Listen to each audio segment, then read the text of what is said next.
শুভ সকাল। আজ হলো সানডে, ঘড়ির কাঁটা 5:57 ঘরে। পুপুর আজকে ম্যাচ রয়েছে, হাওড়ায় খেলা, তাই একটু পরেই গাড়ি আসবে। তা কাল রাতে জিজ্ঞাসা করে রেখেছিলাম তোদেরকে কিছু আলাদা করে বানিয়ে দেবো, বলে না না, তুমি ওই শসা টমেটো কেটে যে স্যালাডটা বানাও সেই স্যালাডটা বানিয়ে দেবে, আর একটু ছাতুর ঘোল করে দিও, খেয়ে বেরিয়ে যাব। 9টা থেকে খেলা শুরু, তো সেই জন্য এত সকাল সকাল ওদের বেরোতে হবে। আমার মাথার উপরে দাঁড়িয়ে কেউ যদি বলে তাড়াতাড়ি তাড়াতাড়ি সময় হয়ে গেছে সময় হয়ে গেছে, আমি যেন সামান্য কাজেও অস্থির হয়ে যাই গো। গাড়িওয়ালা ছেলেটা এখনো আসেনি। গতকাল রাতে বৃষ্টি হয়েছে জানেন, আবহাওয়া এত ঠান্ডা।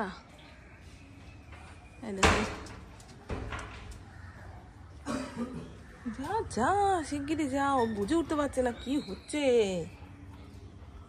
ইনডোর পিস্তলের ব্যাগ, পুপুর রাইফেলের ব্যাগ, জ্যাকেটের ট্রলি সব রাইফেল ক্লাবের লকারে রাখা রয়েছে। এরা একেবারে ওই ক্লাব হয়ে গাড়ি করে বেরোবে। ঠিক বলেছি ইন্দ্র, ইনফরমেশন একদম ঠিক, একদম পারফেক্ট। গাড়িও বড় হয় থাকে।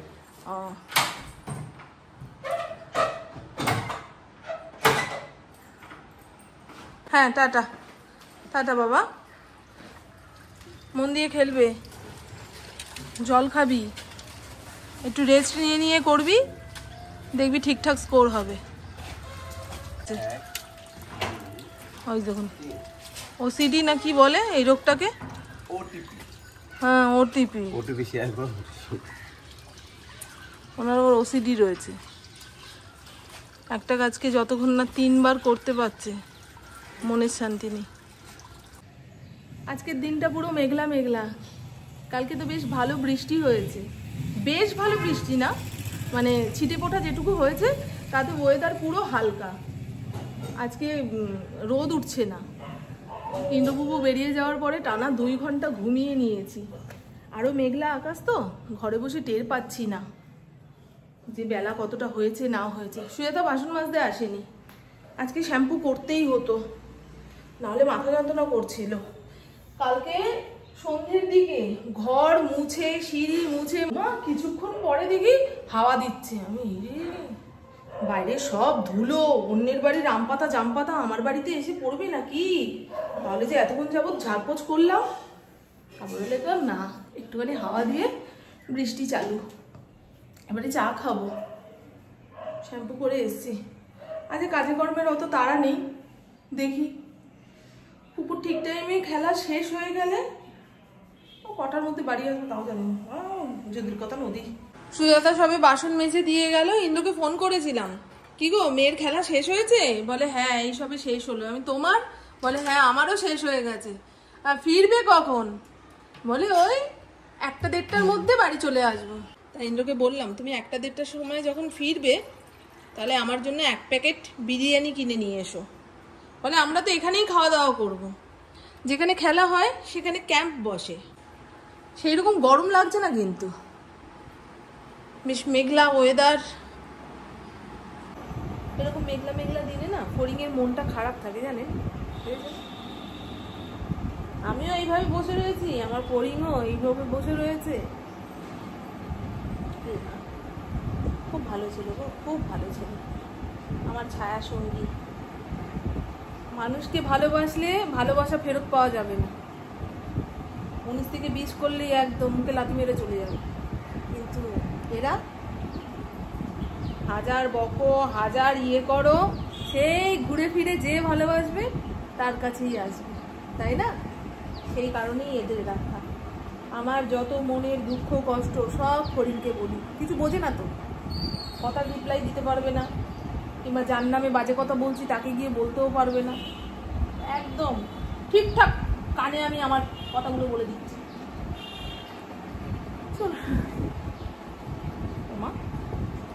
এইভাবেই শুয়ে থাকতে ইচ্ছা করছে। আর একটা ট্রিমারের অর্ডার দিয়েছি জানেন, আসলে এই গলার লোমগুলো কেটে দেবো। আমি তো পারবো না, পুপুকে বলেছি, বলে ঠিক আছে ট্রিমার অর্ডার দাও তাহলেই কেটে দেবো। কাঁচি দিয়ে করে দে, বলে কাঁচি দিয়ে হবে না। এমন শান্তি আর কোথায় আছে?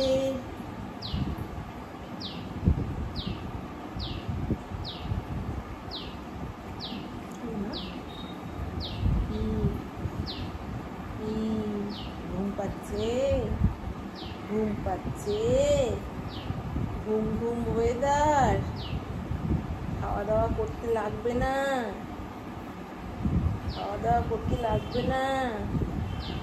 ফড়িংয়ের যত বয়স বাড়ছে নাকের পাশটা সাদা হয়ে যাচ্ছে। ছোটবেলায় নাকটা পুরো কালো, পুরো কালো জামের মতো ছিল। যত বড় হচ্ছে নাকটা সাদা হয়ে যাচ্ছে। এই নাক সাদা হলেই বোঝা যাবে ওদের যে বয়স হচ্ছে। ফড়িংয়ের চিকেন ধুয়ে প্রেসার কুকারে হলুদ দিয়ে রেডি করে রেখেছি। একটু পরে গ্যাস অন করব। আর আমাদের জন্য যে চিকেনটা এসেছিল সেটা ধুয়ে সমস্ত মশলাপাতি দিয়ে ম্যারিনেট করে রেখে দিয়েছিলাম। মনে হচ্ছিল ইন্দ্র যদি ফোন করে বলে যে মামন ফিরতে দেরি হবে, তুমি তোমার রান্নাটা করে নাও, তখন আমি কি করব? এই সমস্ত করতে হবে, সেই চক্করে আর রান্নাই করতে ইচ্ছা করতো না। কিন্তু এখন ফোন করেছিল, কিন্তু একটু আগে ইন্দ্র ফোন করেছিল যে আমরা কিছুক্ষণের মধ্যে বেরোবো, বিরিয়ানি নিয়ে আসছি। এই ম্যারিনেট করা চিকেন ফ্রিজের মধ্যে রেখে পরের দিন রান্না করে খেয়ে দেখবেন, এর স্বাদ আলাদা, মানে দারুণ। আর এমনি চিকেন ধুয়ে ফ্রিজের মধ্যে রেখে পরের দিন রান্না করে খেয়ে দেখবেন ছাবড়া ছাবড়া, লবণ মশলা কিচ্ছু ঢুকতে চায় না। চলো, কালকের কাজ অনেকটা এগিয়ে গেছে ভাই, কালকে চিকেন করবো। অনেকদিন ঘরে চিকেন হয় না গো, মারাত্মক গরম পড়ছিল, চিকেন খেয়ে মরবো নাকি। আর আমি এতক্ষণ যাবৎ রেডিও মির্চিতে শুনছি স্বর্ণপর্ণ। কেউ একজন জিজ্ঞাসা করেছিলেন যে তুমি কোথায় শোনো গো গল্পগুলো? রেডিও মির্চি, তারপরে বেঙ্গলি ক্লাসিক বাই অর্ণব, নটার গপ্প, আরো কয়েকটা চ্যানেল সাবস্ক্রাইব করে রেখেছি অডিও স্টোরি শোনার জন্য। আমি শুনতে শুনতে কাজকর্ম করতে পারি, কিন্তু দেখতে দেখতে কাজ করতে দিলে ওই দেখেই যাব, কাজ ঘাড়ের উপরে থেকে যাবে, বুঝেছেন বন্ধু? আর আমি শুনতে খুব ভালোবাসি গল্প। বাবা কত কি, মাছ মাংস নেই, কিন্তু এখানে আম কেটে রেখে দিয়েছি। এটার মধ্যে কি রয়েছে? এটার মধ্যে রয়েছে কাটাপোনা মাছের পিঠের দিকটা, ব্যাস এইটুকুই মাছ। এর মধ্যে মনে হয় নারকোল রয়েছে, এই সমস্ত হাবি জাবি দিয়ে ডিপ ফ্রিজ ভর্তি।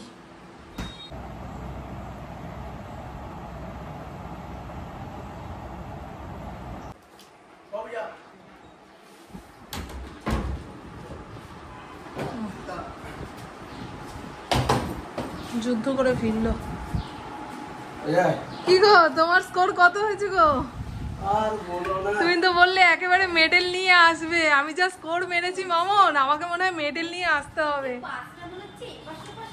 হ্যাঁ তাই ওইটাই হয়েছে। আমি দেখলাম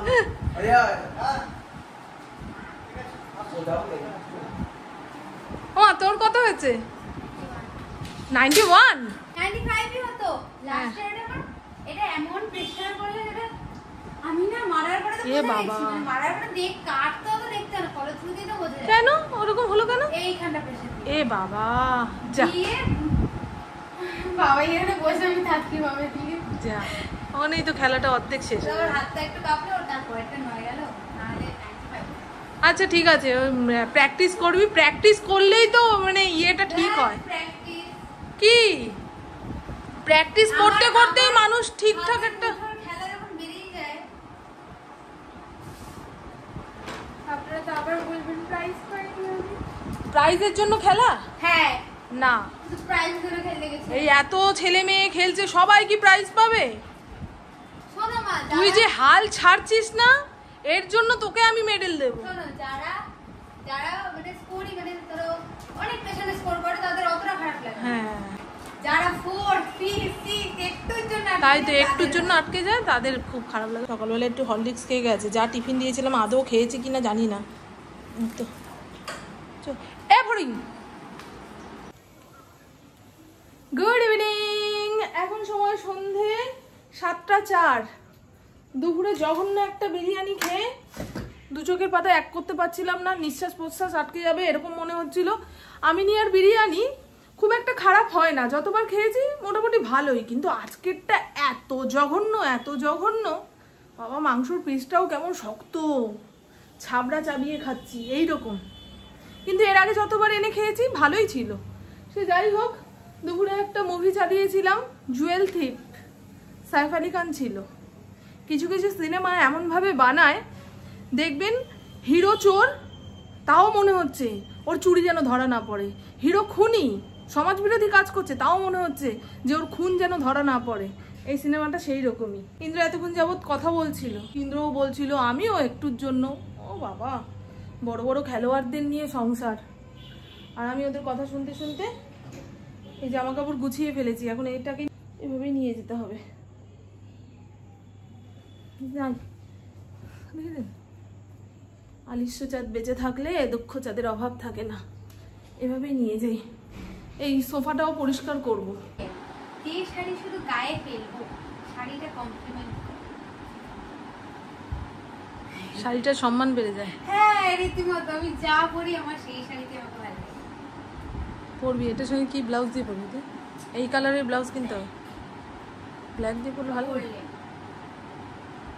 ঠিক আছে, এখন ভাঁজ করে রাখ, যেমন ভাঁজ করা ছিল সেভাবে ভাঁজ করে রাখ বাবু। এই গায়ে আমার ফসা ফসা লাগছে। হ্যাঁ একদম চকচক করছে, ফর্সা কালো বলবি না বাবাই। আচ্ছা সরি, মানে আমার স্কিন কালারটা কমপ্লিমেন্ট, এটা ভীষণ বড় ক্রাইম। আমি ফর্সা কালোর মধ্যে বিভেদ করা, বলবি আমাকে চকচক করছে। না না, হ্যাঁ চকচক আছে, আমার স্কিন কালারটা কমপ্লিমেন্ট করছে। হ্যাঁ এখন বুঝে কথা বলতে হবে, নাহলে জিভ কেটে নেবে। না লাগছে। এই শাড়িটার ব্লাউজ পিস কেটে কবে যে বানাবো, সময় আছে কিন্তু ওই এনার্জি পাচ্ছি না গো। দুদিন ধরে মনটাও কেমন খারাপ লাগছে, মনে হয় কোথাও ঘুরে আসি। বিশেষ করে সমুদ্রের পাড়কে খুব মিস করছি, জানো তো। পুরী না হলেও দীঘায় যে জগন্নাথ মন্দিরটা করেছে সেটা দেখিয়ে আনলেও চলবে। ইন্দ্রকে তো বললাম, ইন্দ্রর সময় হবে, মেয়ের পড়াশোনা পরীক্ষা সব কিছু তদন্ত করে দেখা হবে, তারপর মামুন যাবে সমুদ্র দেখতে। এবছরে আরো পুরী যেতে পারলাম না, ওটা বারবার করে মনে পড়ছে, আরো ভেতর থেকে ভেঙে চুরে পড়ছি। এনার্জি পাচ্ছি না গো, সব কিছু একঘেয়ে মনে হচ্ছে। এ ঘরের জানলা কপাট দিয়ে যাই, অনেকদিন পরে এই ঘরের জানলা খুলেছি গো। শীতকালে জানলা খুলি না শীতের ভয়ে, আর গরমকালে জানলা খুলি না রোদের ভয়ে। রোদ এসে বিছানা পাট গরম করে দেবে তো। আবার হঠাৎ করে বৃষ্টি আসলে যদি মাথা থেকে বেরিয়ে যায়, জানলা কপাট খোলা হয়ে গেল, হরিবল গন্ডগোল। ও বললে রাতে কিছু খাবে না, আমিও কিছু খাবো না। এরপরে আমার কাজকর্ম বলতে একটু সেদ্ধ ভাত বসাবো, ইন্দ্রকে খেতে দেব। আর আজকে তো বাসন পাট কিছুই পড়েনি যে ধুয়ে গামলায় তুলতে হবে, কাজ মোটামুটি শেষ। ইন্দ্র একটু বেরোলো, তার আগে বলছিল আম কেটে দাও না, আম আর কাটতে ইচ্ছা করছে না গো। ওই আমগুলো পুরো ক্যাত হয়ে গেছে, ওটাকে কেটে পিস পিস করা যাবে না, কালকে মুড়ির সঙ্গে একদম মেখে দেব, ওটাই ঠিক। তো চলুন বন্ধু, আমার বকবক আজকের মতন এইটুকুই। আপনারা সবাই খুব খুব খুব ভালো থাকবেন, নিজের শরীরে খেয়াল রাখবেন, সুস্থ থাকবেন, আর অল টাইম স্মাইল করতে হবে। টাটা, খুব ভালো থাকবেন। আজকের রবিবারটা খুব ভালোভাবেই কাটলো, দুপুরে রান্নাবান্না কিছুই করতে হয়নি, তা বলে খালি হাতে পায়ের ওপরে পা তুলে বসেছিলাম তা না। মাংস ম্যারিনেট করেছি, এই সেই হ্যানা ত্যানা আগডুম বাগডুম, যেগুলো আর ক্যামেরা অন করে দেখাতে ইচ্ছা করে না। হ্যাঁ গো, এখন না কাজ করতে করতে হাঁপিয়ে যাই বড়। কিন্তু যোগব্যায়ামে ভর্তি হওয়ার পরে আমার আগে যে গ্যাস অম্বল, পেট ভারী, তারপরে শরীর ভারী ভারী ব্যাপারটা ছিল, সেটা একটু হলেও কমেছে। এটা যদি 12 মাস চালিয়ে নিয়ে যেতে পারি তাহলে শরীরটা ভালো থাকবে আশা করা যায়। আমার দ্বারা জিম হচ্ছিল না ভাই, আর জিম করলে তো একটু প্রোটিন জাতীয় জিনিস খেতে হয়। আমি আবার প্রোটিন খাবার হজম করতে পারি না, ওই থাইরয়েডের সমস্যা রয়েছে, সেই কারণে যতটা প্রোটিন কম খাওয়া যায় ততই ভালো, যেটুকু লাগবে সেটুকু।